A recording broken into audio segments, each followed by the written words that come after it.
Caros irmãos, queridas irmãs, com grande alegria nós celebramos hoje a solenidade de Todos os Santos e também eu celebro os 10 anos da minha ordenação sacerdotal, da minha ordenação presbiteral.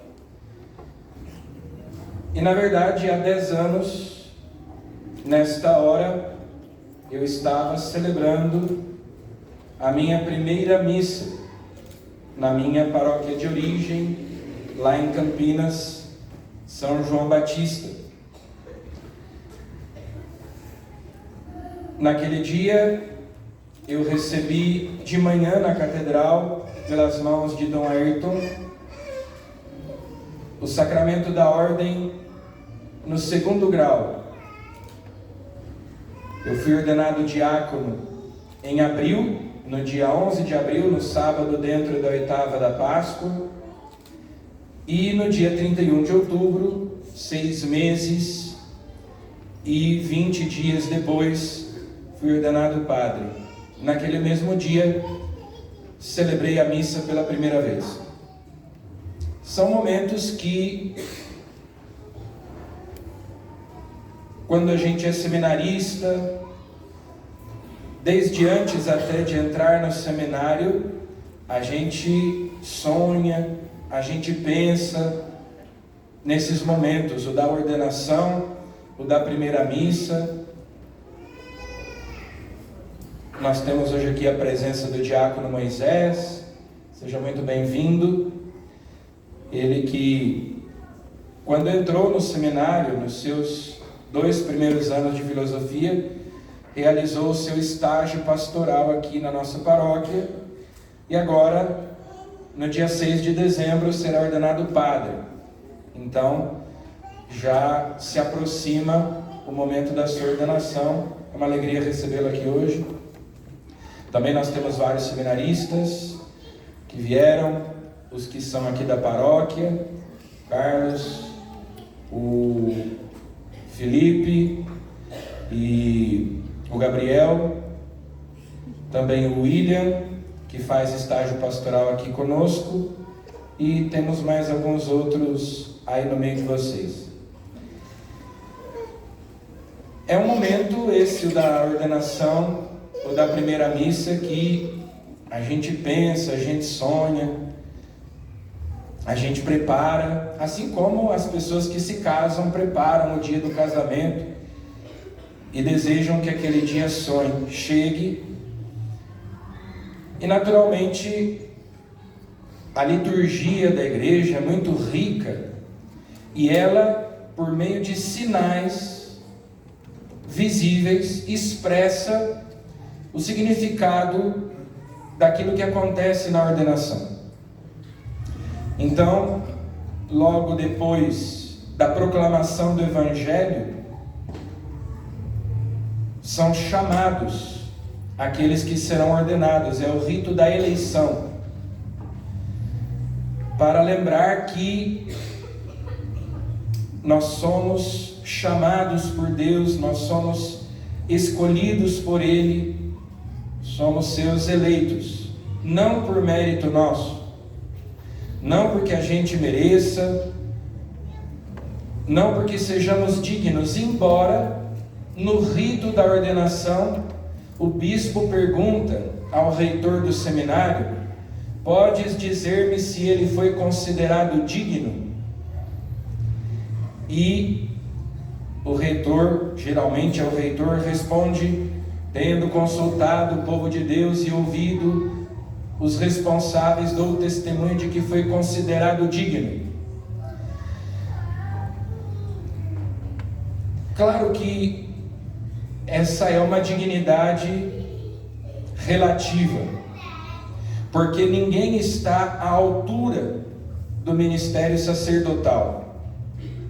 E na verdade, me parece que essa dignidade é alguma coisa que a gente procura, que a gente deve procurar alcançar a vida inteira, e que na verdade a gente não alcança a não ser com a graça de Deus. É Ele quem nos torna dignos, é Ele quem nos torna aptos para o ministério, porque existe sempre um déficit, sempre um descompasso entre a dignidade do ministério, a grandeza da vocação, que, como São João Crisóstomo já dizia, é um ministério que Deus não confiou nem mesmo aos anjos, mas confia a homens aos quais Deus obedece. Quando se pronuncia, por exemplo, na missa, as palavras da consagração e Jesus desce do céu e se faz presente. Por isso também a ligação dos sacerdotes profunda com a Virgem Maria, porque Deus se encarnou no ventre de Maria, quando ela disse sim, quando ela disse faça-se em mim segundo a vossa palavra, e também quando o sacerdote pronuncia as palavras da consagração, o Verbo eterno desce do céu e se faz presente no mistério da Eucaristia sobre o altar. Também nos outros sacramentos, quando o padre diz eu te absolvo dos teus pecados, ou eu te batizo, esse eu é o eu de Cristo que age na pessoa do padre, e certamente haverá esse descompasso, esse déficit entre a grandeza do ministério, do serviço confiado ao sacerdote e a sua humanidade frágil, pobre. Por isso sempre me consolou muito, sempre me consolaram muito as palavras do Papa Bento XVI, no dia da sua eleição, quando ele dizia: Deus sabe trabalhar com instrumentos insuficientes, porque de fato a gente vê a desproporção entre aquilo que nós somos e aquilo que Deus opera por meio do nosso ministério, apesar da nossa indignidade. Então, quando se diz no dia da ordenação, foi considerado digno, significa nós percebemos que Ele quer ser cada dia mais, estar mais de acordo com aquilo que se espera de um sacerdote, de um padre. Mas é sempre a graça de Deus que nos escolheu, sabe-se lá por quê, chamou os que Ele quis, diz o Evangelho de São Marcos, a respeito da escolha dos 12, chamou os que Ele quis, em seu desígnio eterno, em sua liberdade, Deus escolheu os que Ele quis, e a gente percebe que Deus costuma ter um mau gosto danado. Mas essa é uma expressão que de fato chama a atenção no ritual da ordenação. Foi considerado digno, mas na verdade é Ele quem nos torna dignos de estar na sua presença e de servi-lo, como diz a oração eucarística segunda. Nós vos agradecemos porque nos tornastes dignos de estar aqui na vossa presença e vos servir, não porque sejamos, não porque mereçamos, porque sejamos bons e então merecemos receber o sacramento da ordem, merecemos receber o sacerdócio. Há um abismo entre a grandeza do ministério e a miséria da nossa humanidade, e eu tenho a impressão, 10 anos depois, de que nós passamos a vida inteira correndo atrás de fazer com que aquelas palavras, foi considerado digno, tenham alguma verdade, sejam carregadas de alguma verdade. E não por acaso, quando depois da homilia são feitas algumas perguntas, o padre faz alguns compromissos, dizendo que ele quer exercer o sacerdócio de acordo com aquilo que a igreja estabelece. Então ele se deita, ele se prostra no chão e é cantada a ladainha de todos os santos, ou seja, e hoje nós estamos celebrando a solenidade de todos os santos. Deus é santo, a santidade é um atributo de Deus. A igreja é santa porque a sua cabeça é Jesus Cristo, o justo, o santo, e ele então faz com que essa santidade seja derramada sobre os membros do seu corpo. Então a igreja é santa. Essa é uma das notas características da igreja. A igreja é santa e ela nos santifica, ou Deus nos santifica por meio da igreja, que é seu sacramento, sacramento universal de salvação. A igreja, que é sacramento de Cristo, assim como Cristo é sacramento do Pai, é instrumento da graça.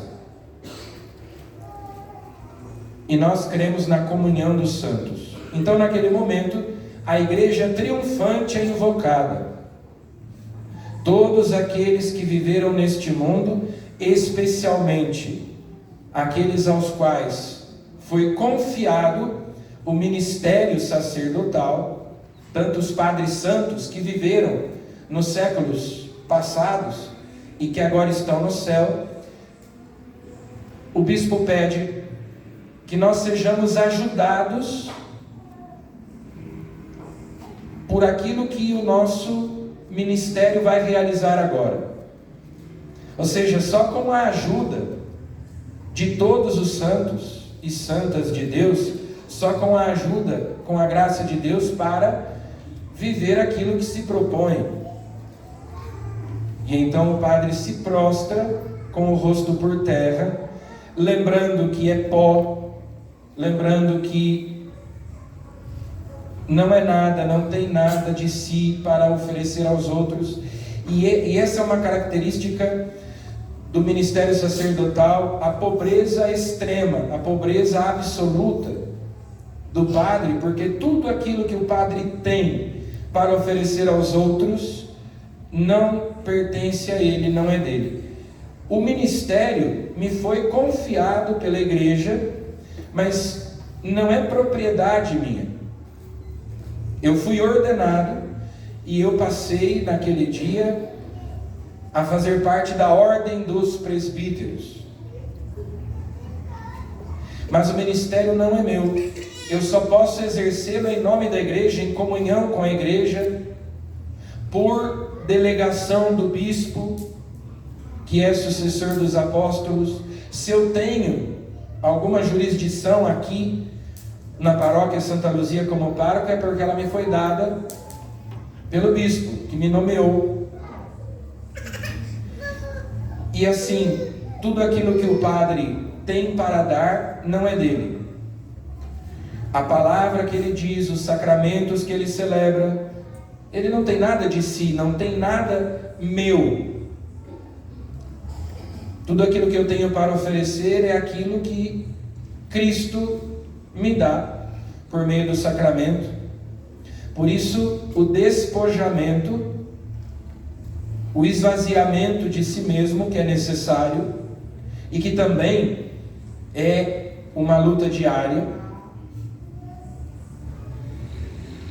para dizer todos os dias de novo: quero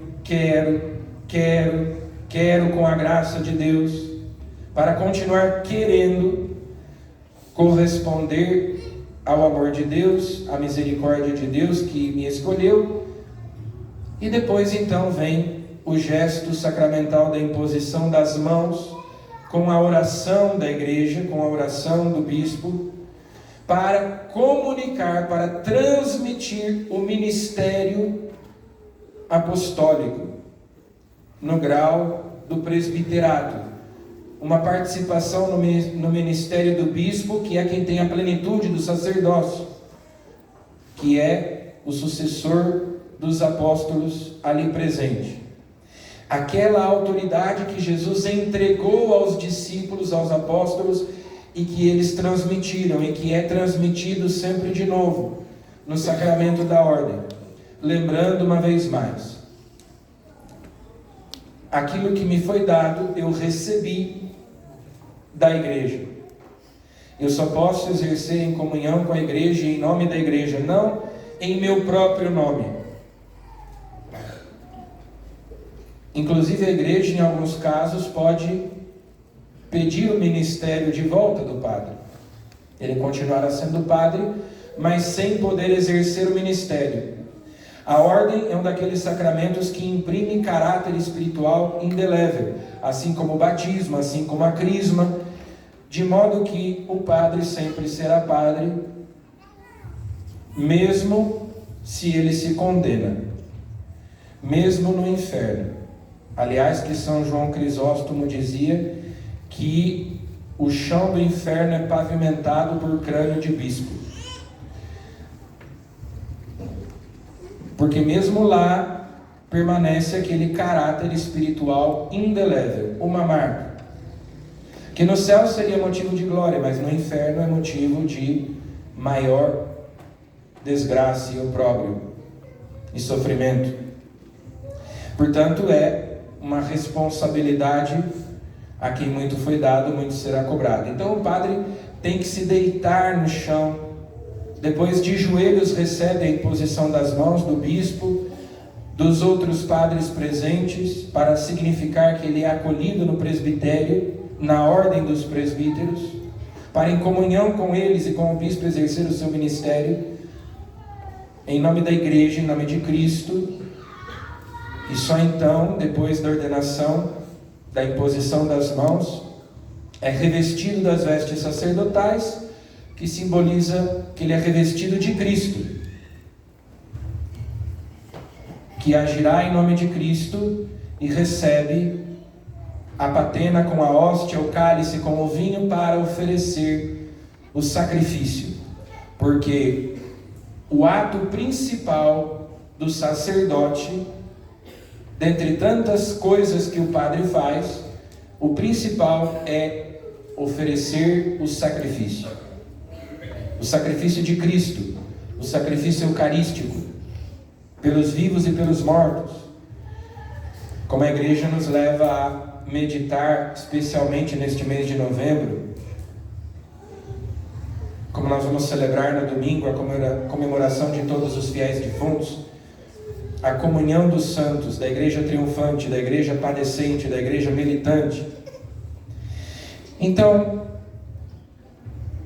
a ordem, assim como o matrimônio, é um sacramento de serviço da caridade. E é dado a fim de que aquele que o recebe seja instrumento de santificação para os outros e se santifique enquanto santifica os outros. Isso também acontece no sacramento do matrimônio. É um sacramento de serviço da caridade. É um sacramento que nos torna servos por amor, que nos convida a gastar a nossa vida, que nos convida a doar a nossa vida, a não nos pouparmos, a não vivermos para nós mesmos, mas para Cristo, para os nossos irmãos, viver para Ele, servo por amor. É um sacramento de serviço do amor, de serviço da caridade. Mas as nossas tendências egoístas, elas persistem, elas permanecem. E é justamente nesse esforço de corresponder ao chamado, ao ministério, à vocação, que a gente vai se santificando. A celebração de todos os santos nos lembra a vocação universal à santidade, e o padre é alguém que Deus chamou para se santificar, exercendo o ministério na igreja. Cada um de nós vai se santificando no seu estado de vida.